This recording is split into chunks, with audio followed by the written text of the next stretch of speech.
What up, Whiskey Ginger fans? Welcome back to the show. If this is your first time joining, as I say all the time, please subscribe, share, tell people about it on the Twitters, on the Instagrams, on the intro webs, wherever you like to share stuff. Of course, I usually plug dates here at the website, which is andrewsantino.com, which usually has all the information for where I'm going to be doing stand-up. Unfortunately, the tour has been canceled indefinitely. We don't know when we're going to put stuff back up. We do have tickets that are being rescheduled, rearranged. Chicago, of course, got moved to July. Cleveland and Cincinnati got moved to July/in August. Dallas is going to be at the end of the year. We're moving stuff around, but I can't officially release dates here because they're not cement yet because we don't know what's going to go on. Stay safe out there in the meantime. But go to andrewsantino.com if you want to see the Patreon where I put up live videos and do live interactive chats with people on a private YouTube, as well as the merch store where you can get great merch. I think we're doing discounts right now. I put up some links on Twitter and stuff that you can find to get cool merch. Go to the Patreon. You can also just watch some other Red Rocket stuff that's up there when we put stuff up there. And in the meantime, thank you for joining us. And I should say us as in me, because it's me this week because of what's going on. I'll stop rambling and let's enjoy the episode with myself. Whiskey Ginger is brought to you by Squarespace. Squarespace is an incredible place for you to get templates to make your website to host whatever it is you like to do, whether it's make and sell products online, whether it's to host a bunch of different art that you want to put up there for the world to see. You can either design stuff on your own or you can use templates that they've prearranged for you and that they've got for your use. I've used Squarespace multiple different times for different websites that I've changed over the years. It's awesome. It's incredible. It's very user-friendly. I will say I'm a sucker. I always use what they give me because I'm a dummy. I'm a dumb person, and I don't know how to creatively make up stuff on my own when it comes to website design, so I will just use what they have because what they have is pretty impressive, to say the least. They're beautiful templates, and they're world-class designers that put them together. It has powerful e-commerce functionality. It can let you sell at a very high rate that doesn't impede on getting the products to the people that need it, and it's such a good way to buy domains to capture what you're looking to push out to the world and let people know that you're ready to start letting people know what you got to offer. Let them know what you got, kid. Do yourself a big favor. Head to squarespace.com/whiskey for a free trial. And when you're ready to launch your website, use the offer code whiskey. Like we say, you can save yourself 10% off your first purchase or website of your domain or liking. It is awesome. You should use Squarespace. I highly recommend it. Now, on to the episode. In here, we pour whiskey, whiskey, whiskey, whiskey, whiskey. You were that creature in the ginger beard. Sturdy and ginger. Like vampires, the ginger gene is a curse. Gingers are beautiful. You owe me $5 for the whiskey and $75 for the horse. Gingers? Oh, hell no. This whiskey is excellent. Ginger. I like gingers. Ladies and gentlemen, welcome back to Whiskey Ginger. My guest today is one of my favorite people on earth. I say that for all my guests, but I mean it once again today. It is Andrew Santino. Hey, hi, it's me. It's me doing a solo today. We're doing a solo episode due to the circumstances that's going on with Monsieur with COVID-19, man. So I'm going to be talking sweet and softly into your ear for an hour or so while I sip a big old honking glass of Buffalo Trace because that's what I like to do to calm my nerves and my brain. It's been tough. It's been a crazy, weird week and a half, 2 weeks. Of course, I was in Chicago when a show got canceled, and I had to jet home as fast as I could. And now it's been sitting around the house cleaning, then panicking about what I read on the internet, then cleaning more, then panicking more, sleeping, napping, eating, going for jogs. I'm working out. I see a lot of people posting workout videos. I'm not going to call out some of my friends. A lot of people be posting those workout videos, and I gotta tell you, it's a little fucking annoying. It's super annoying. I'm taking a sip. If you're drinking at home, that should be the drinking game. Drink with me every time I take a sip. You should take a sip. Yeah, I'm not gonna lie. It's pretty annoying to see your friends doing these home workout videos. I like working out. I'm trying to do it at the house as much as I can. I also don't know if I need to see you doing it every day. I'm sorry. I don't know if I need to watch you in your guest bedroom lifting up different pieces of furniture. This is how you can really get tone.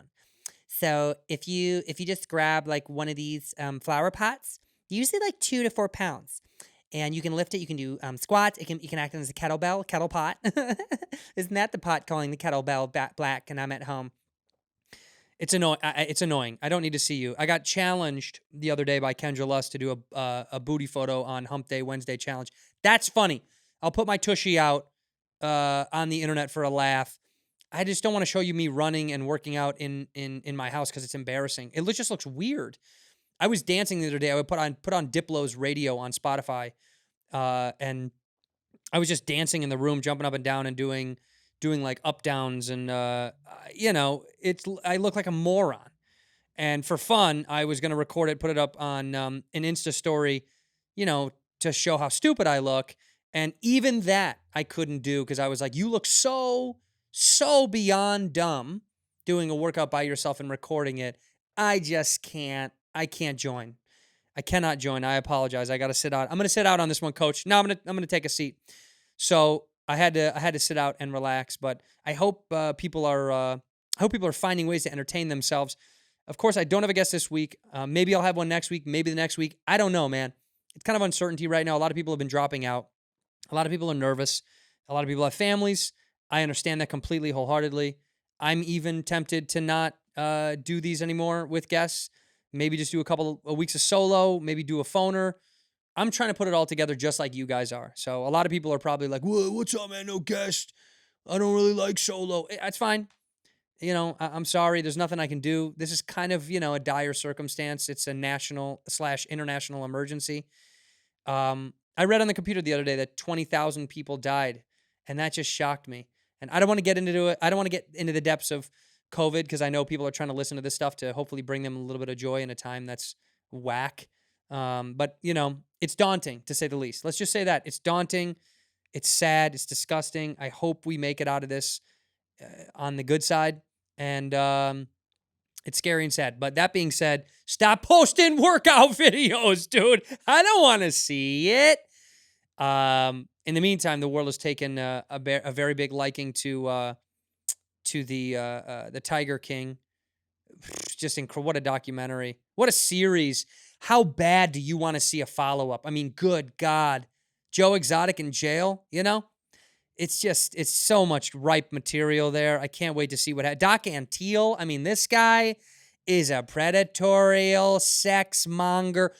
I always say this, when me and the old bag are watching stuff, I'm always like, who fucks that guy? Who fucks that guy? Somebody fucks that ponytailed, weirdo, fat, out of shape, megalomaniac who's manipulated these poor young girls into thinking that he's got something. I can't. It's really hard for me to wrap my head around. But we ripped right through that. I had to watch it. It was so mesmerizing. It was just I couldn't stop, dude.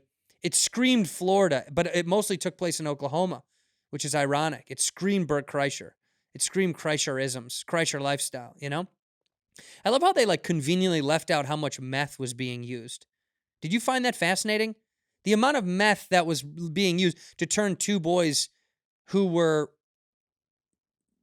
not gay into being gay. Spoiler alert if you haven't seen. But if you haven't seen, you're bad, I guess. It's incredible. Watch it. It's already out there. But, yeah, I mean, the meth was such an underappreciated piece of this puzzle that really kind of manipulated the entire storyline that they didn't really get into, which I found strange. Also, I was listening to a ton of Joe Exotic's music videos on YouTube. This shit slaps. Joe Exotic music videos slap. They fucking hit, dude. Here, kitty, kitty. I love that shit. Here, kitty, kitty is dope. I guarantee you when World War Quarantine is over, we're going to be hearing Here, Kitty, Kitty in the bars without a doubt. And if you're a DJ and you're not remixing a Here, Kitty, Kitty right now, shame on you. You're a dumb guy. Because Here, Kitty, Kitty is perfect for the club. Perfect for the club. I know I usually also mention music during the solos because I like to hear what you guys like. A lot of people are like, I can't believe he knows about underground hip-hop or old school hip-hop. That was what I loved more than anything. And that was kind of what my whole life focus was for a long time. I also said on the last podcast with Adamiga that Zia Records was closed down. Someone was like, it's still open, asshole. I didn't know. I thought it was closed. I just assumed, like everything else in Tempe, had been murdered and demolished to the ground. That entire town in Phoenix has been just obliterated. It looks like a different world every time I go back. There was this great place that we used to go get drive-through kegs, drive-through beer, and God, I wish I could remember the name of it, but that always made me smile. Was buying underage alcohol in a drive-through. It's just what a wonderful thing to have access to as an underage kid was alcohol in a drive-through. We would drive up to the window. They would a young, kid whose dad owned the spot would check your ID very, very, quickly, half-assed, and hand it back to you. And then we would get kegs of Keystone Light or Natty. You could get Natty or Keystone, and we had a kegerator fridge that my old roommate, Stupid Fat Mark, he built. He drilled a hole in this old fridge he bought from our landlord, and we had a secondary fridge in our party room, and he turned into a kegerator. And when you came over, you just had to there was just a bucket on top of the fridge that said, you drink a beer, throw in $1. That was kind of a reasonable thing to do. If you're going to have a beer out of the kick, throw in $1. And by the end, we'd have 30 or 40 bucks in the bucket. And that was about the price of a keg back then of Natty or Keystone. I think it was $49.99. 50 or 60 bucks was right around what it was. But we'd go get them from these drive-thrus. And they just wanted the business, man. They were literally just on the kiss of the campus right outside. So they knew it was just getting all underage college kids. But they were so cool about it. They didn't care. I used to love buying underage. God bless. God bless drive-through liquor stores.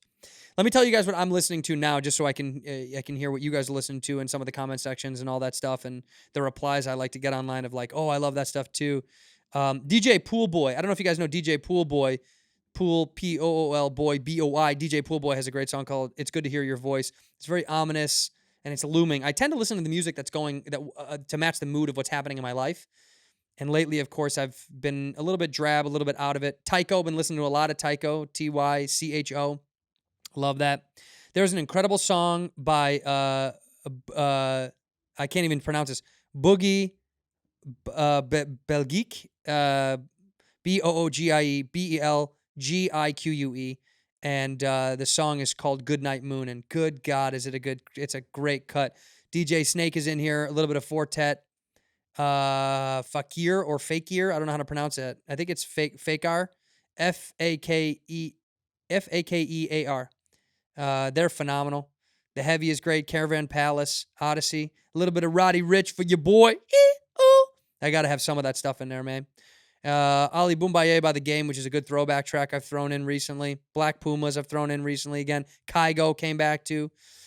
R+, a little bit of Jim Croce if I want a little teardrop to come out when I sing, Operator, oh, won't you help me place this call? Ted Nugent and Unknown Mortal Orchestra. I'm all over the map when somebody's like, what do you listen to? Everything under the sun, especially because I love to listen to different stuff when I run. That's how I escape, I like to get my jizzog on. To get away from the internet. This has been such a massive internet intake. My intake valve for internet has been just overwhelmed, overloaded. I can't believe how much shit I'm looking at on the internet every single day. Every morning I wake up, me and the old bag, we have breakfast, we have coffee, and I sit on the computer like a madman searching for, some hope in the madness.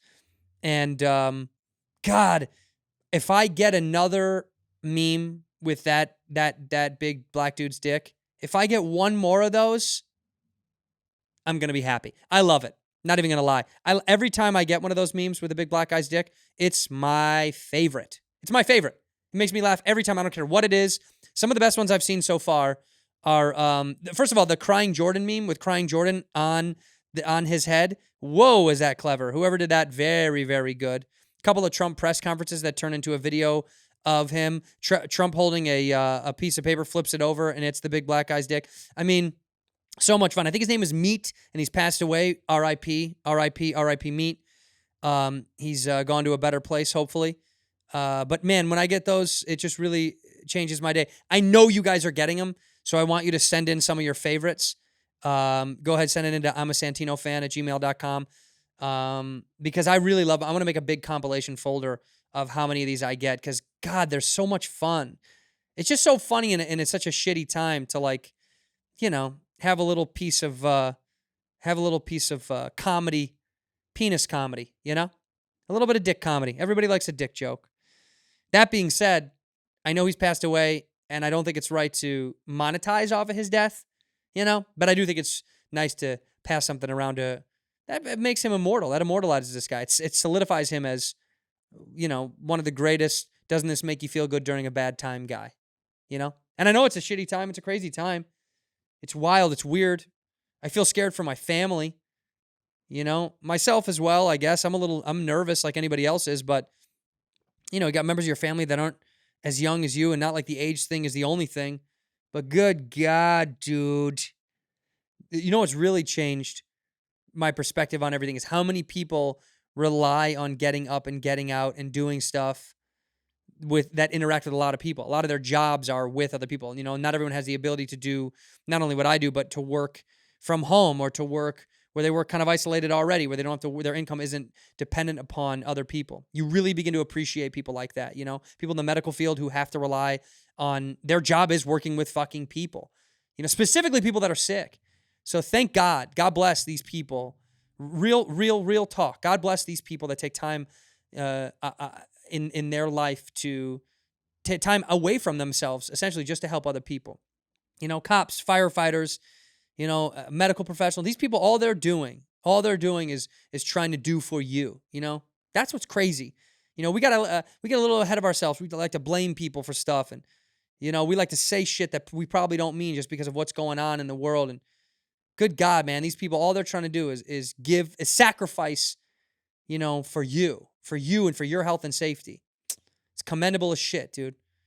I'm a stupid clown that tells stupid jokes, Thank God for these people that do that, because I don't know, man, we'd be lost without them, Even people that are just typical service for the public. Uber drivers are hurting right now. I watched a video about this poor woman. She just has her only source of income. I've been trying to help. I've been donating to a few different places anonymously. I don't want my name attached to stuff. I think there's something weird about it. For me personally, I like to just donate and walk away. I've been donating to a bunch of places that I feel like people could use the help, But I talk to a lot of fans, my Patreon fans, and a lot of these people still have to work because they have jobs that they need to work. And everyone needs to work, but they don't have a choice. A lot of people that are lucky have a choice. And, a couple of people in the Patreon, they're like, bro, I got it. This is like, the society is dependent upon it. So, and I know I said I wasn't going to get into it, but good God, it's prevalent. What can you do? What can you do? It's prevalent. It's something to chat about. Let me have one more sip of the sauce. Let me lay out a little bit. Hold on. This stuff is great jazz. It's always nice to have a little bit of sauce at the end of the day. I really do like it. After I finish all my tasks, right? I feel proud. Something about the moon. I've talked about it before. Something about the moon. As soon as the moon comes out, it's like, go ahead, pour yourself a drink. You're like, what are you doing, moon? He's like, listen, you had a long day. I know it's been tough. Do yourself a favor. Grab some ice cubes. Throw it in a glass. Grab your bottle of sauce. Have a sip. And I'm like, Moon, are you sure? I feel like, hey. Don't argue. Just have a sip. And I do. I like moon drinking better than sun drinking. Day drinking is not my favorite. I'll do it, but it's not my favorite. Like Rogan always calls me a booze hound, I don't know. I like the sauce, but I don't do it in the middle of the day when I should be doing other things. This is my nighttime routine.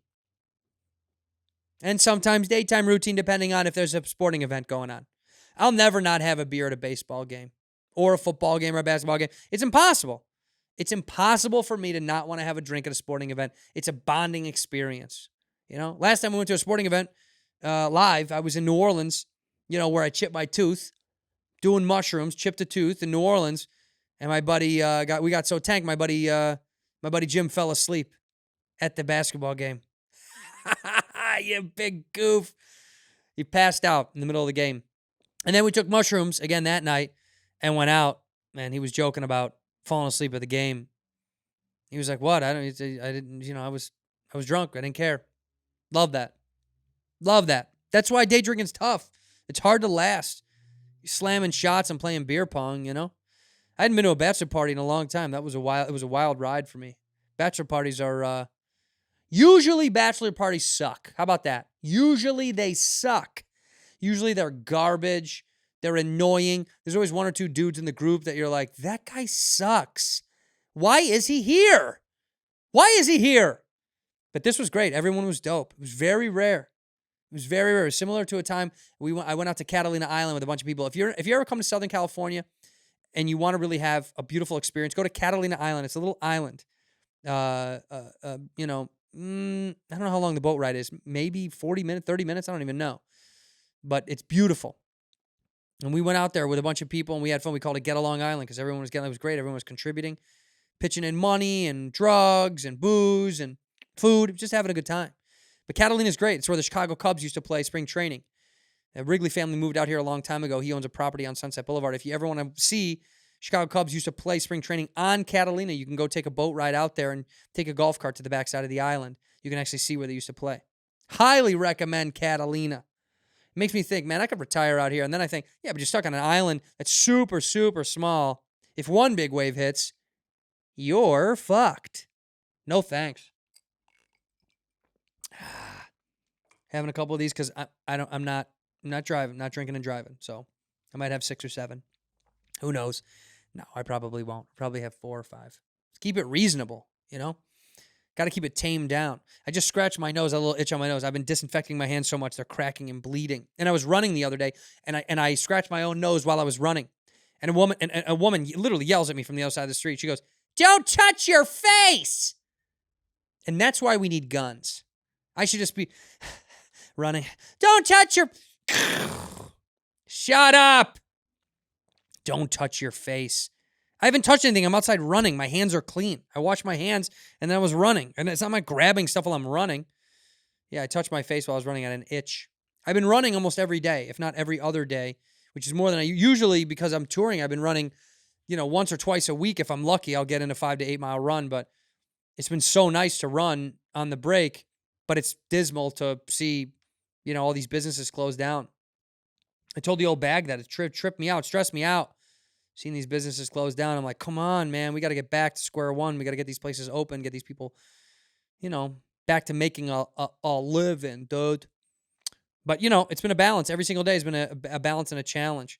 I was asking people what they bought. It's interesting to see what you buy during, like, the apocalypse, what kind of food that you buy.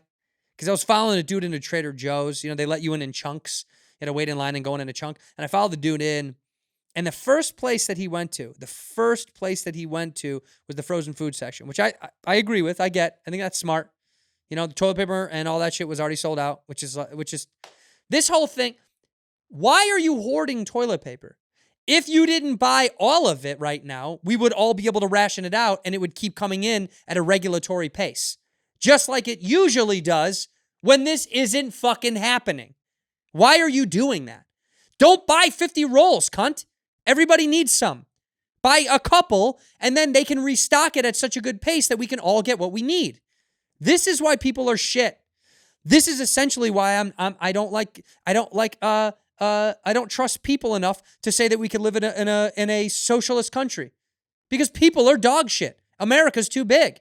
People take way more than they need all the time. This is fucking proof, if I've never seen proof, that you can't trust people to take what you need. The phrase "take what you need," it would never apply here. Now, whether it works other places, I don't fucking know. We don't live in other places. We live here in the United States, and I got to tell you, being around people in a pandemic shows you that people are bullshit. They fucking they're savages. They hoard shit. They steal shit from people. People are bullshit. People are bad people. Not everybody. Fuck. But you just see how people do dumb shit. You're like, why are you doing that? You're hurting the community. Don't do that. We all need the shit. If you don't do that, we don't all run out. And then they can restock. And it's not panic. It's not overhaul, But he went to the frozen food section.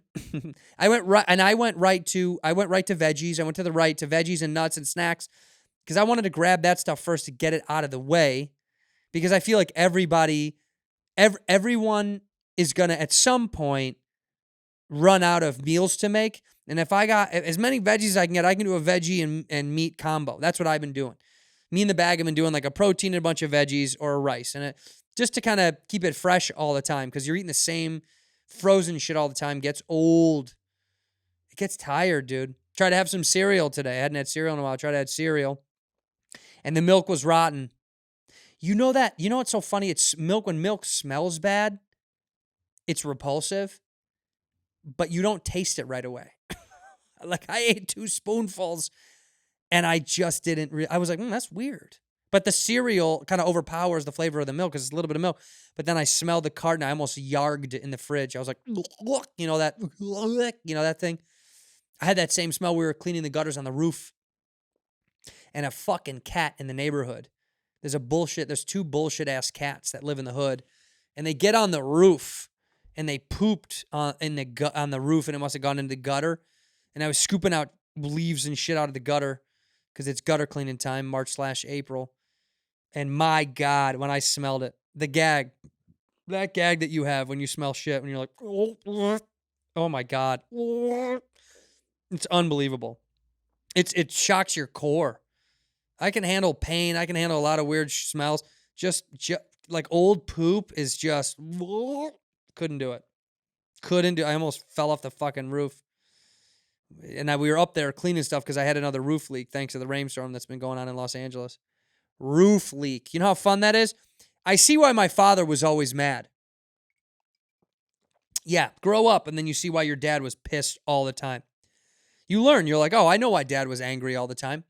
Because we did dumb shit and he already was dealing with dumb shit. Here's kids doing dumb shit all day and here's dad dealing with other dumb shit all day that already exists. You know, I would flush stuff down the toilet. There was like a mold. There was like a Nickelodeon, like a gack thing when I was a kid or something. And there was an at-home mold and I flushed it down the toilet. And it, of course, broke the pipes. That's why kids deserve to get hit. My father should have knocked my teeth out. You broke the pipes. God damn it. That should be why you get hit. We played the game of life the other night. When you get one of those cards, one of those exemption cards or whatever, you should get handed a card every time you get hit, letting you know why. So you hold on to the card. Here, smack, and it says right on it, because you broke the pipes. You broke the goddamn pipe. That's why you got hit. So when you get older and you're like, oh, my dad, he's so mean. You read all those cards. Read back all the dumb reasons that you got smacked in the head for being a moron. You goofball jagamo. We played Life, though. Yeah, we did. We brought out Life, the board game. It was actually really fun. I beat the shit out of the old bag. She's been whooping me in card games, though. But I beat her. I had 1.9 million. She had 1 million. I had 1.9 million. I beat her. I was a doctor. She was a salesman, I think. And my salary was better. She also got clipped. I sued for revenge like 3 times. Hey, baby. 200 grand or 10 spaces. You really do learn in that game of life, honestly. It's a great game for kids. If you got kids that are of able mind, play Life with them. Show them how much of a bummer it is to lose money on that board game. Because when you do, it feels exactly how it feels in real life. It's an old game. It's so old and yet it still reigns true. It's wild because that when it hits you, when it's like lose 200,000 due to tornado or whatever, and death in the family and bankruptcy and all this stuff, you really do go, oh wow, this is exactly how it feels. I'm pissed off for no reason. The game of life. Let's see how old the game of life is. The game of life was invented. Conway's Game of Life was oh no, this isn't right. That's something totally different. There's a 0-player game. No, that's something else. I'm thinking about the board game, the Game of Life. This is Conway's Game of Life. That's a cellular automation. That's weird. I've never seen that before. The board game, I should write, the board game of life. I just want to know the invention year of the board game of life. People at home are like, who cares? But Hasbro, that's right, Hasbro did it. Hasbro made the board game of life. And it's been around for a long time. This says 1860. Holy shit. The Game of Life was designed by Bill Markham. Milton Bradley and Winning Moves were the companies that published the game. 1860 to today. That's how long it's been going on. Wow. Setup time, they say, is 10 minutes. Playing time is an hour, depending on how drunk you're getting, by the way. Random chance, high. Spinning a wheel, card drawing, pure luck. That's really good. Skills required are counting and reading. All right. I know some people that don't know how to count and not read. The modern version was published 100 years later in 1960. It was more modernized, designed by Reuben Klamer, and was heartily endorsed by Art Linklater. Hey, Art Linklater, for people that don't know, Canadian-born cat, he's an American radio personality here too. That's pretty wild. But the Game of Life was originally created in 1860 by Milton Bradley. It was a checkerboard. That's pretty cool. I don't know if you can see that. It was originally a checkerboard game if you look it up. That's wild. His most important product to that point had been a portrait of Abraham Lincoln with a clean-shaven face. Did not do well once Lincoln grew out his famous beard. Bummer. You draw Lincoln, he grows a beard. You're like, thanks, man. I fucking was making a living off you with the clean-shaven, but I appreciate that. That's pretty wild. But the Game of Life, we cracked it out. We cracked out the Game of Life. Me and the old bag had a drink, played Life. It was actually really, really fun. It's just fun to do throwback stuff. Which brings me to my next and very honest point that I did want to talk about. All of these celebrities online putting up video. We were watching HGTV, and a bunch of the hosts from HGTV, like the twin brothers, the Property Brothers, and all these other people were doing like a segment for a commercial where they're like, here's what I'm doing. And you can see I'm at my house. We're not filming. And here's what I'm doing to stay safe at home. And they talk about, reconnecting with family and doing all these fun, sweet things, right? But here they are saying all this stuff in the comfort of their home, saying, hey, this is actually kind of a good thing. It's really nice to do this. And it's so fucking inconsiderate of people that have to work for a living, that need the money. Yeah, you like the break from shooting TV because you're a millionaire, you fucking asshole. No shit. It's cool to hang out at the house, in your beautiful house, with unlimited resources and access while you play board games with your kids and brag about it. Let me tell you something. If you're lucky enough to be lucky enough, shut the fuck up and be lucky enough, okay? You don't see me out there making commercials being like, I love this. This is great.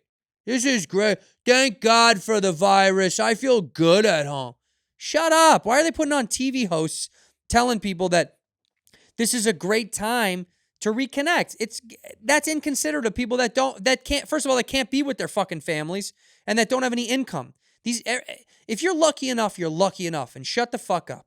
I'm lucky enough where this isn't drowning me right now. Thank God, because of touring and podcasts and television. I'm lucky enough, and I appreciate it. I'm very humbled and very appreciative of the fans that have come with me on this journey and have stuck around through my career. That I don't need to fucking brag about the idea that it's like this isn't hurting me as much as it hurts other Americans. It's hurting me. It certainly is taking away income from me for sure, and taking away jobs and work without a doubt. But there's so many other people that are doing worse than me that I can't sit here and bitch about it. So these fucking celebrities, like the Imagine song, I don't need to harp on that because we all already did. But it's like, how tone deaf, how societally unaware are you that you think a fucking song is going to be chill to sing when people are losing their jobs and their family members are dying and they're unsure of their future both economically and socially? Dude, suck a fucking butthole. Suck a dirty butthole. You're a moron. You're a moron. I'd say it to your face. You're stupid. You're bragging about it. Like, if you're privileged enough to not have to go to work and this be a little baby vacation, then shut the fuck up. Shut up. Don't brag about it. You know what? You actually, more than shut up, do something. Donate. Help out other people and causes that don't have the ability to do so because they need help. They need help because they're out of a job. They're out of resources. The unemployment, they said, was the highest it's ever been. The application for unemployment was the highest it's ever been since the Great Depression. Dude, help somebody then. If you care so much, help someone. Sing a fucking Lennon song. Get out of here. I know I ranted. I'm sorry for that. But it frustrates me, dude. I don't need to see you telling me how nice this break is. That's fine if that's nice. Save that for your inner circle. Save that for your friends. You don't need to put a commercial out and say stuff about how this is like a great time to reconnect and stay at home and stay healthy and stay safe. Other people don't have a choice. A lot of people have to work. I talked to the Patreon fans. I was saying, so many people have to work. They don't have a choice. And my heart goes out to them. So I don't need to be boasting about or complaining about sitting at home. It sucks. It's a bummer. But I'm lucky enough that it's not ripping me to shreds. Some people can't make rent. They can't make car payments, you know? That Uber driver, that woman that put that video up, she couldn't even make a car payment for the fucking car that she drives around to make a living. I mean, good God, you know? I slipped back into COVID stuff. I know. Fuck me. It's what's happening. It's hard to not talk about what's happening. That's what it's like being a comedian. It's impossible to not talk about what's happening, whether or not it's funny. I mean, you know, I haven't really made light of a lot of stuff. I'm sorry. I should be funnier right now. I should be amping up the funny, but it's hard. I said it to Bobby. I called Bobby about us doing Bad Friends together, and I said, dude, it's hard to be funny right now. It's super hard. I'm not going to fucking lie to you guys. You know, it's hard. I've been truthful with my fans as far as my emotions and my anxieties, my depression and all that stuff. That's part of the reason I think we all connected. It's been fucking hard to be funny. Okay? Twitter, it's fun to write some bullshit up there. But it's been hard to want to be funny. It's just been hard to want to be funny. You know, that's something we're striving to do. We're trying. You know, this is tough. It's tough to want to be funny when you're like, oh, it's tragedy. It's true. It's a lot of tragedy. It's tough to want to be humorous right now. But I do. You know, it's in my fucking bones. You know, trying to make light of stuff. You know, me and the old bag are sitting around the house pumping. Pumping. Unloading a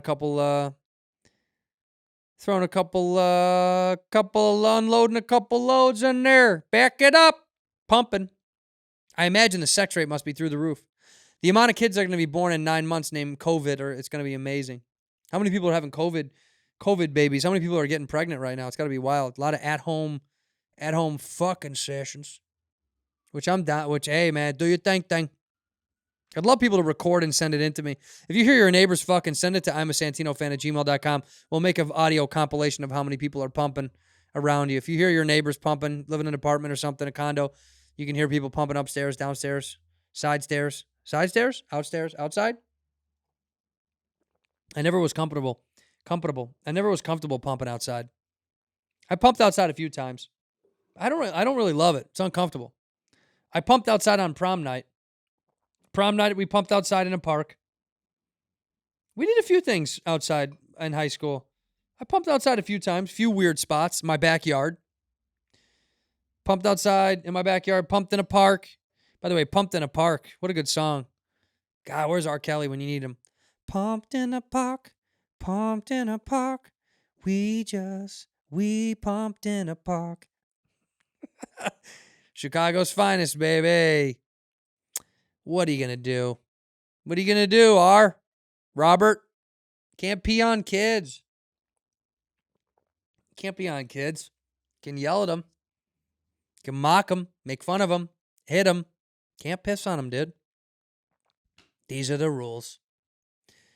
These are the rules. I shouldn't be talking about stupid old shit like that. But anyway, yeah. Trying to stay sane. Trying to keep it all together during all this stuff, which is hard. I want to know what time you guys have been waking up. Comment about what time you've been waking up. For the first time in a long time, I woke up at 6:45, 7 a.m. That's when I usually wake up. Right around that area. 6:45 to 7:30 is like my window, you know? And I woke up today at 7:30, which was late for me, kind of. And I toyed around on the phone for a second. The old bag was sleeping. The pup was still sleeping. And then, miraculously, which never happens, I rolled over, spooned the bag. The dog came in the bed, jumped up, said, "What's up?" She took the dog out, and I passed out for 3 more hours, which never happens. And I mean it. I can't do that. I think the mental exhaustion, you know?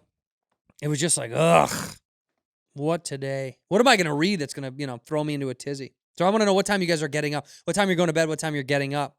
And if you still have to work, what time that's shifting your schedule to, due to the fact that everyone else has different, everything is moving around. It's just a wild, it's a wild shift of life. I felt the shift of life happen, I also, this is the other thing, I didn't get to this, the toilet paper thing. I was curious, how much toilet paper do you think you're using? Comment and tell me, how much toilet paper do you really think you're using a day? People that are buying 70 rolls, How many fucking days do you think you need of toilet paper? I'm being genuine. Because I played a guess and I said probably you use a roll of toilet paper between two people if you live with someone else. You probably use one roll every other day or so. Every 2-3 days maybe you use a roll. Maybe. Because I don't know. I just put up a new one in the bathroom that I shit in. We obviously shit in separate bathrooms. Key to a happy marriage. We shit in separate bathrooms, and I was like, I wonder how long this will last me. So I'm gonna keep tabs, but I think it's a couple of days. I think it's a couple of days. I don't rip through toilet paper that much because we're using 2 different bathrooms. So if you're sharing a roll, it's probably 2 or 3 days. If you got it by yourself, I would say 4 days, 5 days. I don't know. Comment on how much you're wiping. I also do a post wipe. I hope most of you do this as well. I do first couple with toilet paper. I post it up with baby wipes. Baby wipes gotta end. They have to be the dessert. They have to be the end game. Has to be the last thing on the menu. I gotta put a baby wipe in there. Gotsta. Dry isn't gonna do it. But if we run out, because we don't got a lot left. If we run out, I'm just gonna be pooping and showering, pooping and letting that bathtub spigot run down my tush, clean it out like the old school days. You know, that's what they do in Costa Rica, man. In Costa Rica, you can't throw away toilet paper in the toilet. So the pipes aren't built for that. Infrastructure's bad. You gotta poop, wipe, and throw it in the trash can, or you gotta poop and get that booty in the shower, or go in the ocean. Get out in the ocean, eh? You got shit in your ass. Get in the ocean. Got to get in the ocean. I've been having a good time, though. I will say this. I've been having a good time catching up with old friends, which has been a kind of a luxury. I'm not going to lie. Chris DiStefano and I call each other all the time. It's good to talk to Chrissy D. Lad of 14. Talked to him today.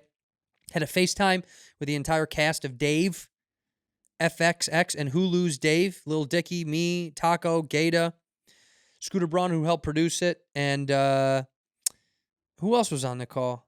Am I missing anybody? And Mike Hertz, who I play on the show. Mike, who's Dave's real manager in real life. Mike. And also, dude, this is crazy, but I don't know if I should. Yeah, I don't know if I should say this, but we were talking about people to get on the show.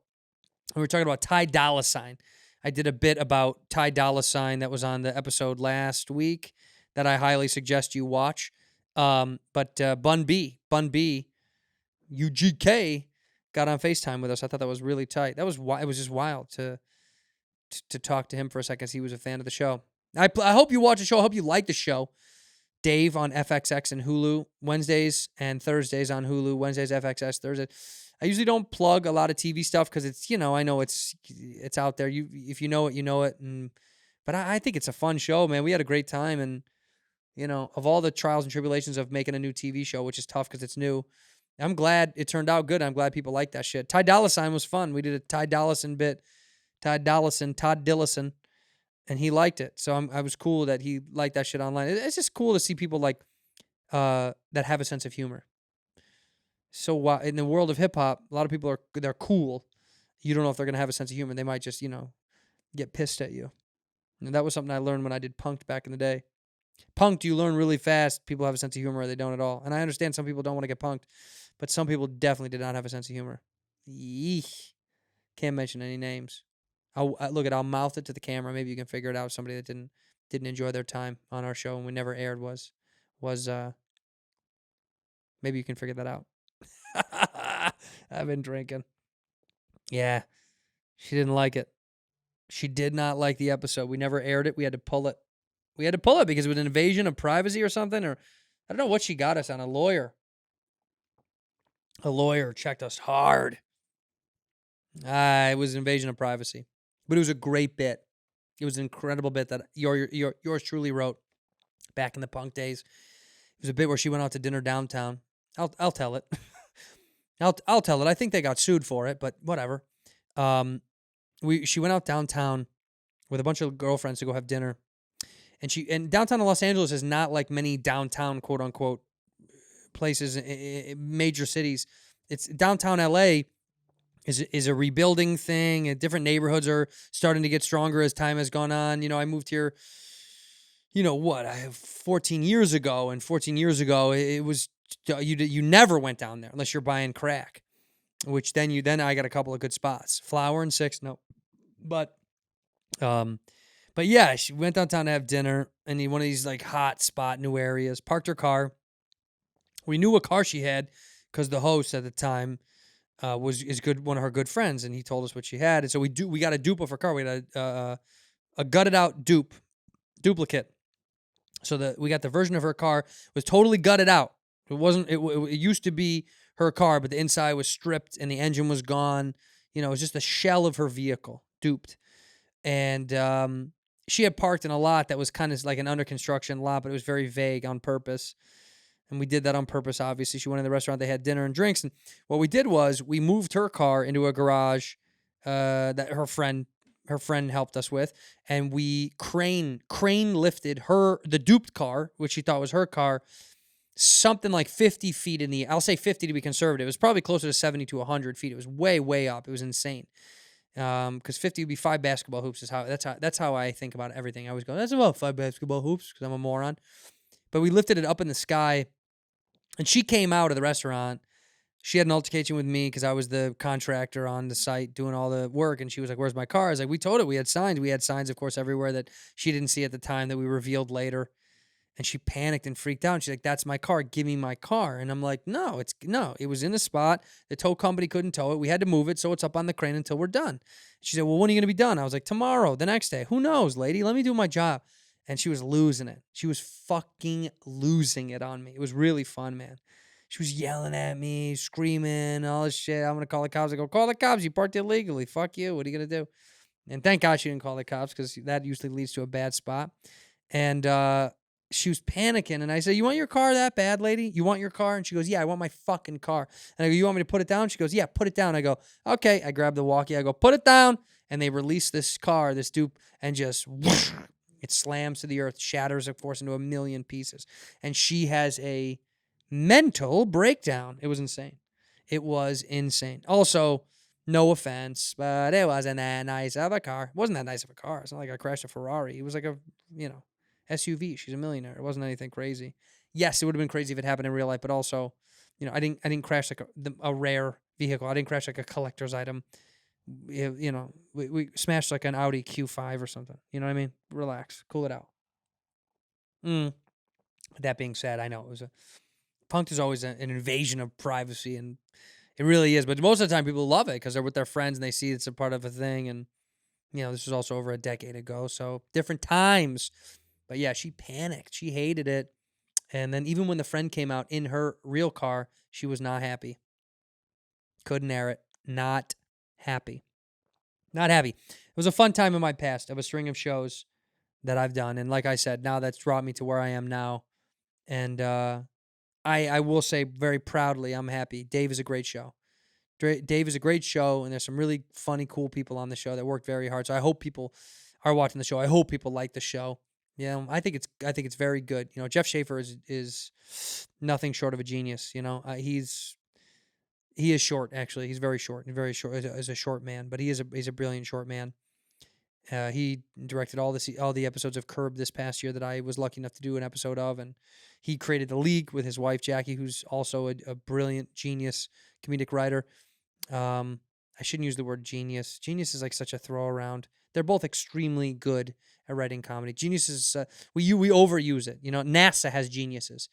Comedy writers probably aren't genius. They're probably just good at writing comedy, and I mean that across the board.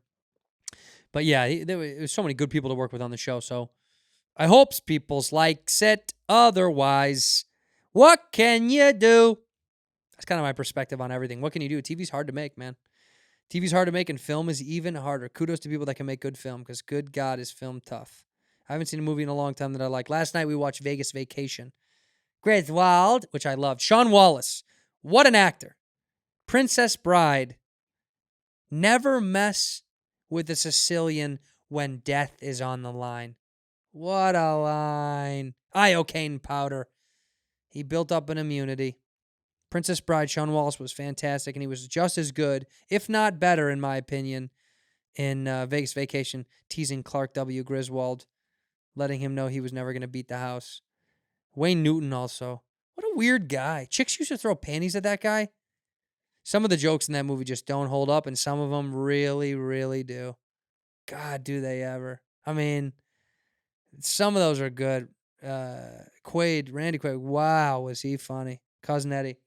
A great movie. We rewatched that. We're trying to rewatch old movies, but Netflix, by the way, dude, this is my beef with Netflix. Netflix doesn't have the titles that you want to watch. We have so much. Yeah, but why don't you have things that I really want to watch? Three Amigos, not on there.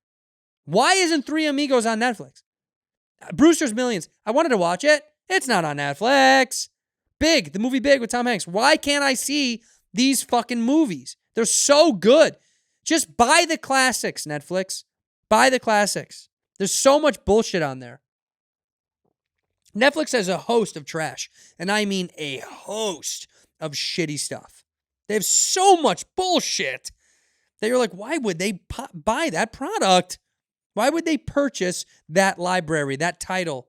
I don't get it. They could use some of that other stuff, some of that other jazz.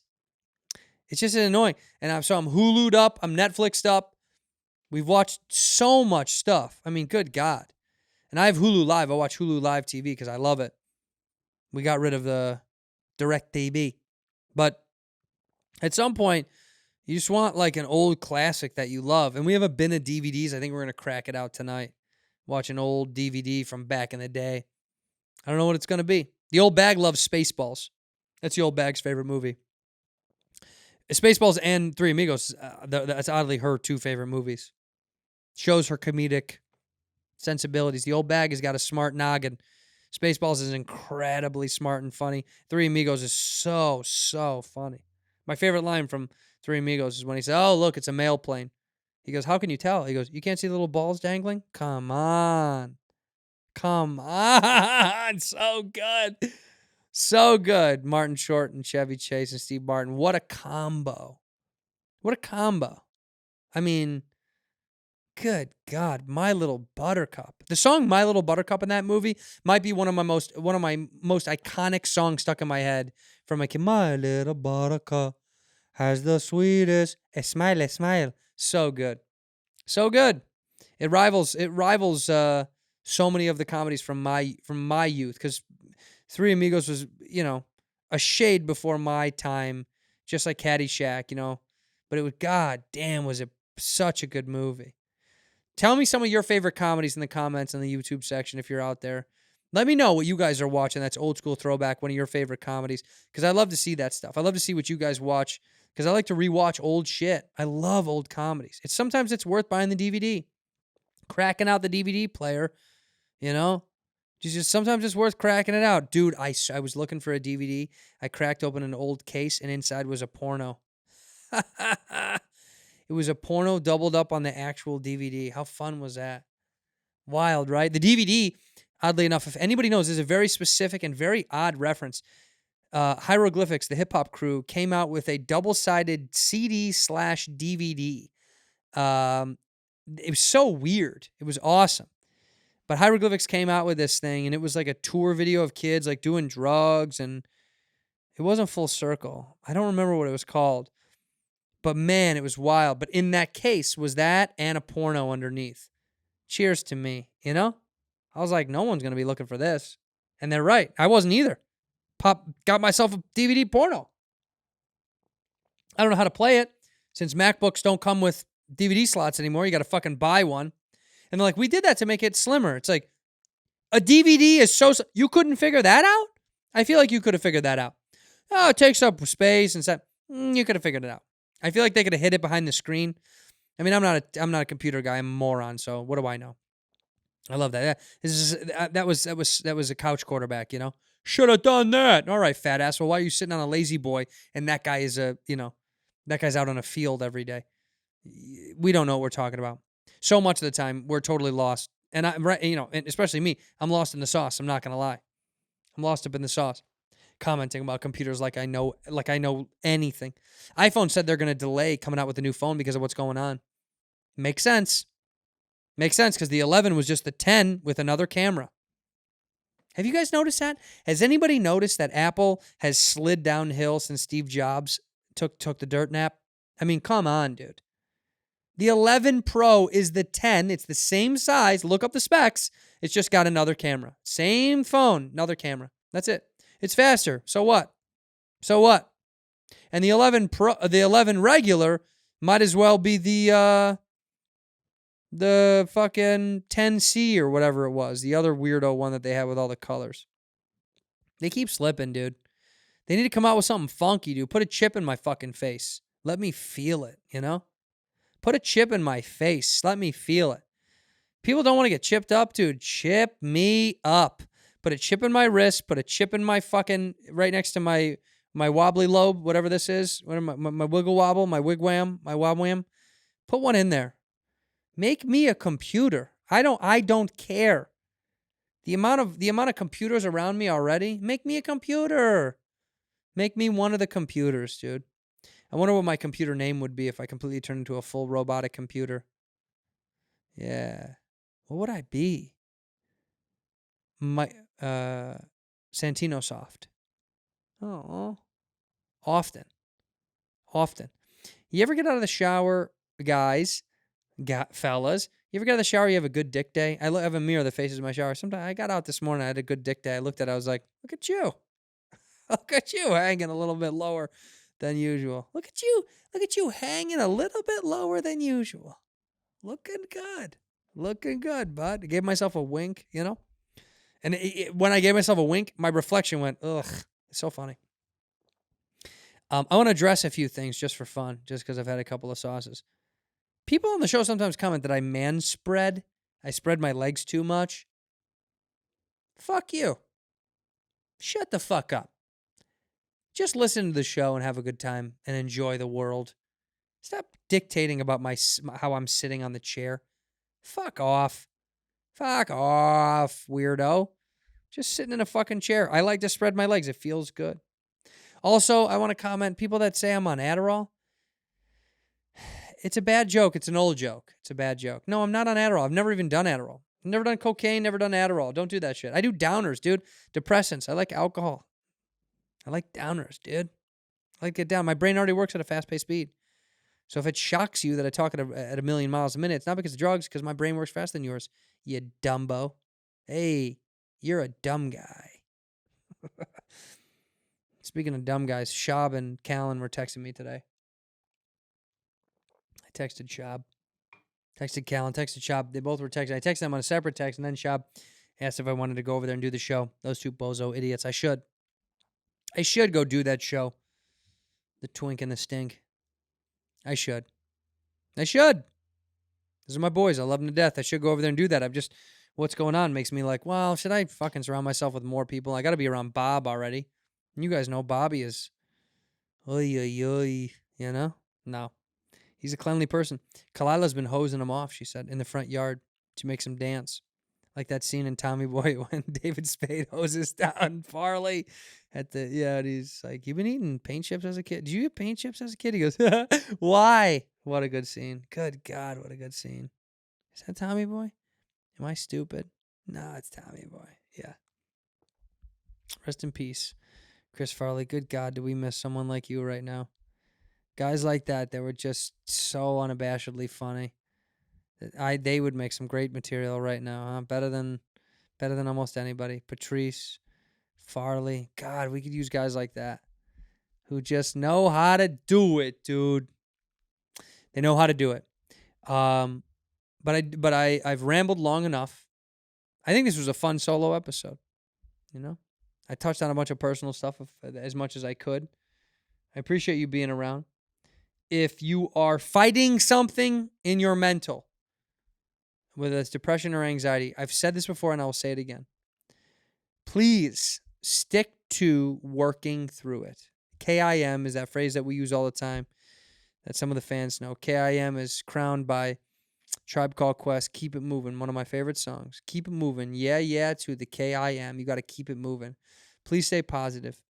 Please stay healthy. Please stay in the right mental state of mind. There's no need for all the negativity. There's no need for that bullshit to enter your space.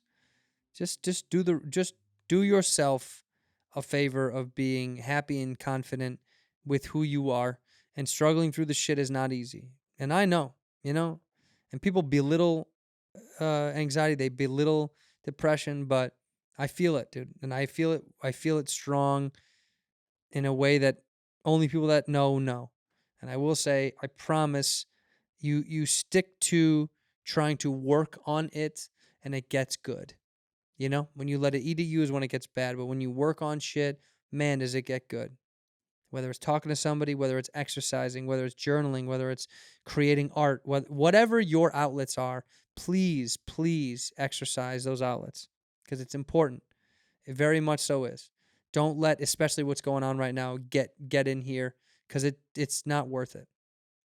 You got to keep on keeping on, my friend. Keep it moving. Keep pushing in a positive direction. Spread more love, less hate.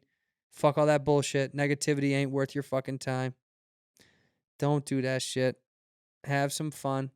Try to make as much fun of a bad situation of whatever you're in and get recentered.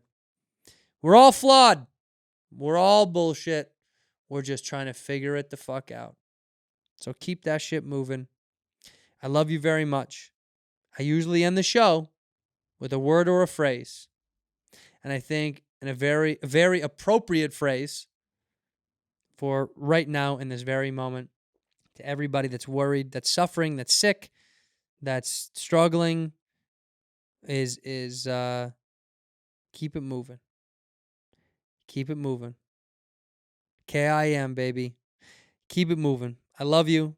I appreciate you. We're all doing our best. Much love. See you next time.